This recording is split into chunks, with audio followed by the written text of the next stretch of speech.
Hey, what's going on, guys? It's Pete here with MixBetterNow.com, and I'm coming to you with another brand new 5-minute mix tip. I want to show you how to make a sub kick without using any drum samples.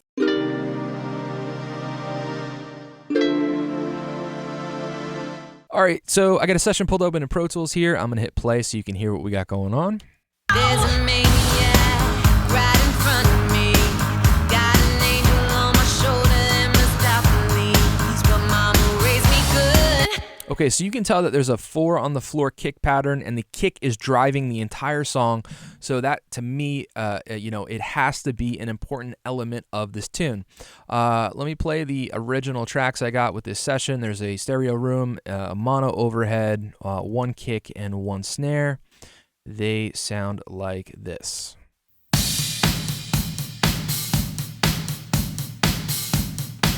Doesn't sound terrible, but it's just sounding a little bit thin, and for a track where the drums drive it the whole way, we need it to sound big. So instead of reaching for a sample right away, what I did was, let me show you the kick by itself.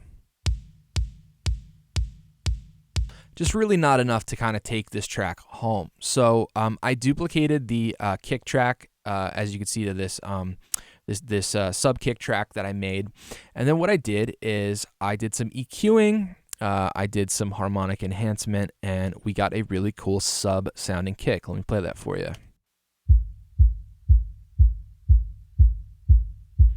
And when you blend it in with the original kick and the kick sample I added that's mid-heavy, we get a very cool sounding kick drum sound. And then let me show you how I achieve this. So if I bypass these plugins, you'll be able to hear that I have the sub kick soloed. It sounds exactly the same as the regular kick track. So the first thing I did was I grabbed an EQ, and I went ahead and I rolled off all the top end. Okay, so I am rolling off everything pretty much above 80 hertz, and then what I did is I took my my high pass filter and cutting everything below 26, and I'm using pretty steep bands, 24 dB per octave on both. That way I kind of want whatever is inside the filter band to be heard. So once I go ahead and do this and I bypass it,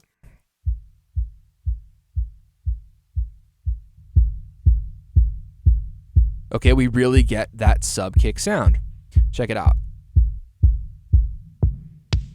As you can tell, when I move the low pass back, it sounds just like the kick, but the idea is to roll it back until it starts to sound focused. See here, it still sounds a little boxy. We want to keep going. Now it's starting to sound tight.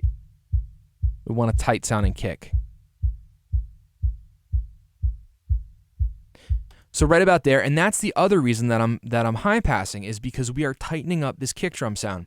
Okay, so everything inside of this filter band is being heard, everything outside is pretty much not.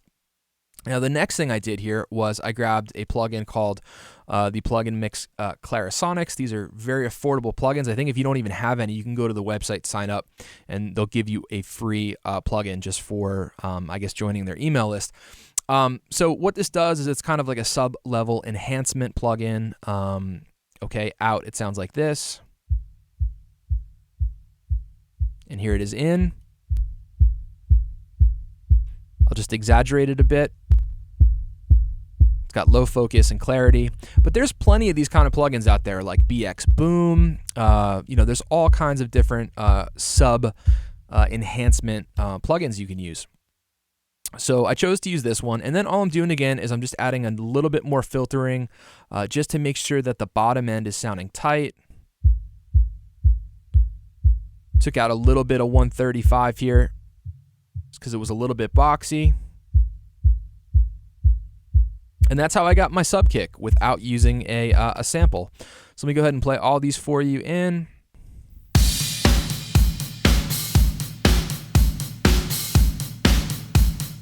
If I take the sub kick out,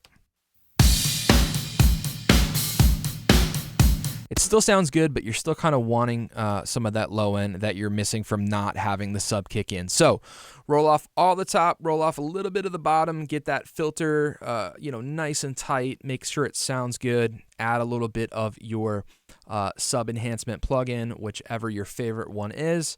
And just make sure, again, that you don't have any boxy frequencies happening, and you will get a great sounding sub kick that you can make from a pretty thin sounding attack heavy